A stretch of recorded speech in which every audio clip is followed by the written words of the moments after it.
Hi my intuitive people, welcome back to Crystal Intuition. So this is part 4 already of our haunted locations in South Africa series.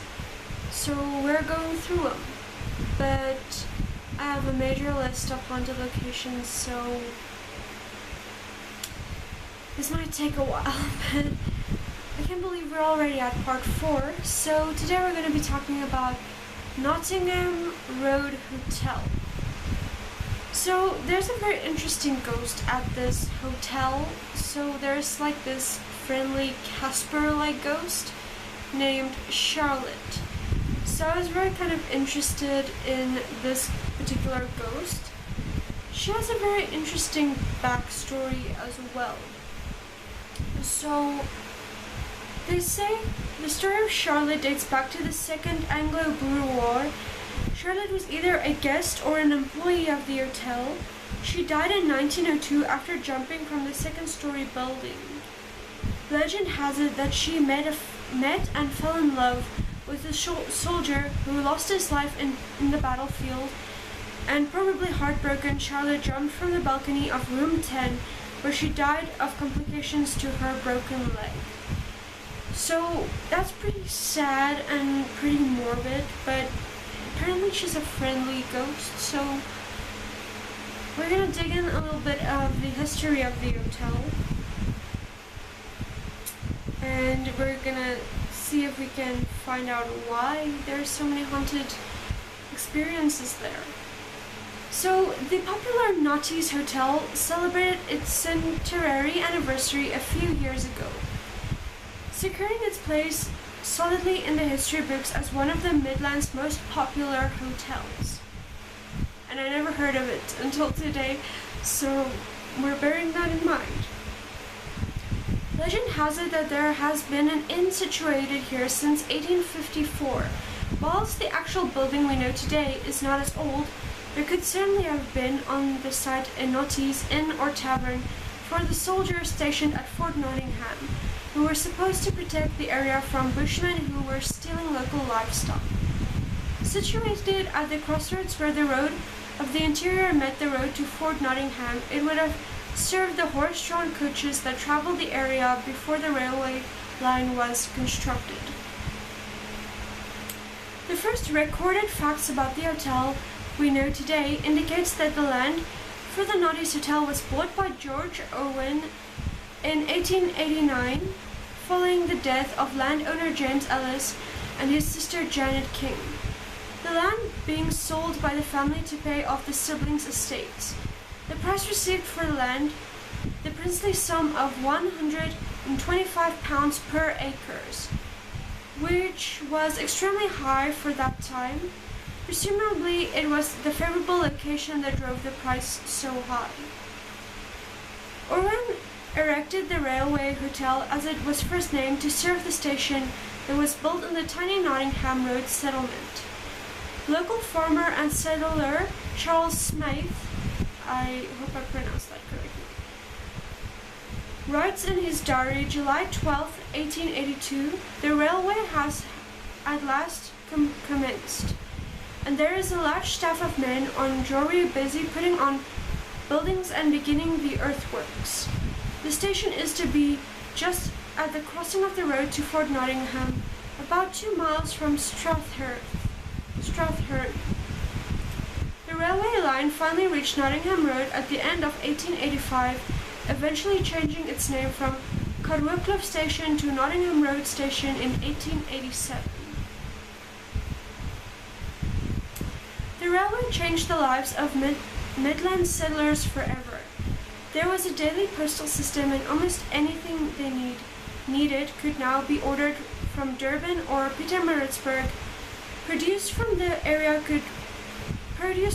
could be quickly sent to the city centers for sale, and travel between the coasts and the interior was a matter of hours rather than weeks or days. The railway also led to the development of the Midlands as a viable area for settlement. The Nottingham Road Farmers Association was formed in October 1887 in what was known as the Railway Hotel. where the present Nottingham's Hotel is today. The hotel soon became the center of social activity for the area, which became increasingly popular as a holiday destination with its fresh, cool air and lovely countryside.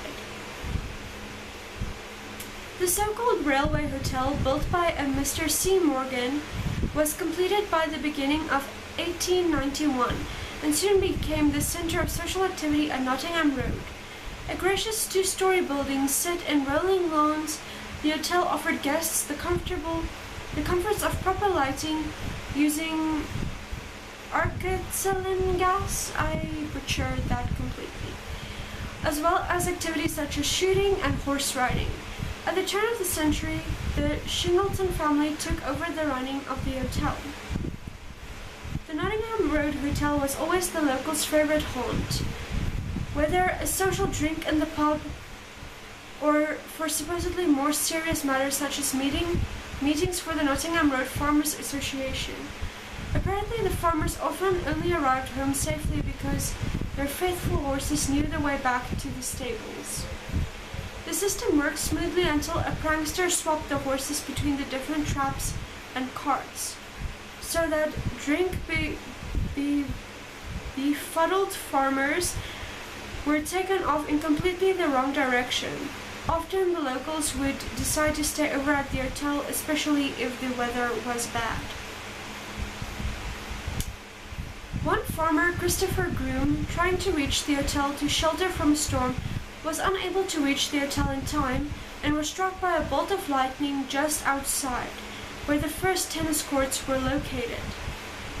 He and his dead horse were discovered sometime later when the storm had passed over. The unconscious man, quite unaware of his narrow escape, a hole straight through the saddle showed where the bolt of lightning had struck. Like all hotels with a history, Nottingham's Hotel is reputed to be haunted. In the past, guests and staff had reported that spirits of a woman roamed the hotel, especially room 10 and its grounds. The house-proud gentle ghost apparently moves flower arrangements, tidies away clothing, and straightens bedding. Legend has it that she is named Charlotte, the lady of loose morals, or a chambermaid depending on the source of the tale, who apparently threw herself to death over the balcony outside her room after being jilted, or was she pushed? So that is morally the entire history of the Nottingham Hotel. So apparently their pub is pretty famous. So I don't know if drunk people and ghosts mix that well. I mean, I guess it's easily to chalk it up to being a hoax if everyone is drunk. But a lot of people have seen the ghost of Charlotte and has video evidence. And also, the guy who got struck out lightning with his horse is also said to roam the grounds of the hotel outside. And there's also a couple of other haunted sightings in the hotel. People have seen ghosts going up and down stairs, opening and closing doors, and Charlotte putting away clothing and tidying the place makes me think that maybe she was an hotel employee. So she jumped or was pushed off the balcony, but if she's a friendly ghost, then she probably jumped, because if she was pushed, then I guess she would have been a little bit more vengeful. But hey, maybe she was just a nice lady. Guests have also, like I said, the flower arrangements have been moving. A couple of the furniture have been moving around, cold spots, and just the regular haunted location things, lights flickering. So it's a very interesting history of the hotel. I would actually not mind visiting there. This hotel is still open today. You can actually go there and sleep over there and just take a nice beverage at their very famous pub, because apparently they have a very famous pub. People go there to drink. But a nice countryside, a hotel, horse riding, that sounds like the ideal vacation.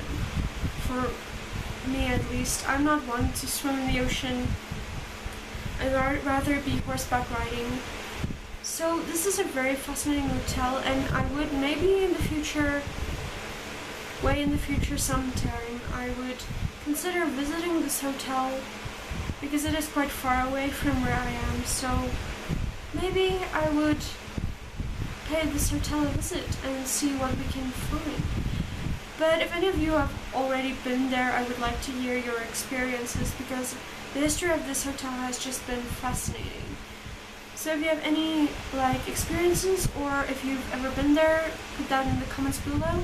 Don't forget to give this video a big thumbs up, or if you want, a thumbs down. You know, this is a free country, free world, freedom of speech, freedom to make your own choices. So if you liked it, thumbs up. If you hated it, thumbs down. It really doesn't matter to me. So please consider subscribing as well if you do enjoy my content, and I'll see you guys in the next one. Bye!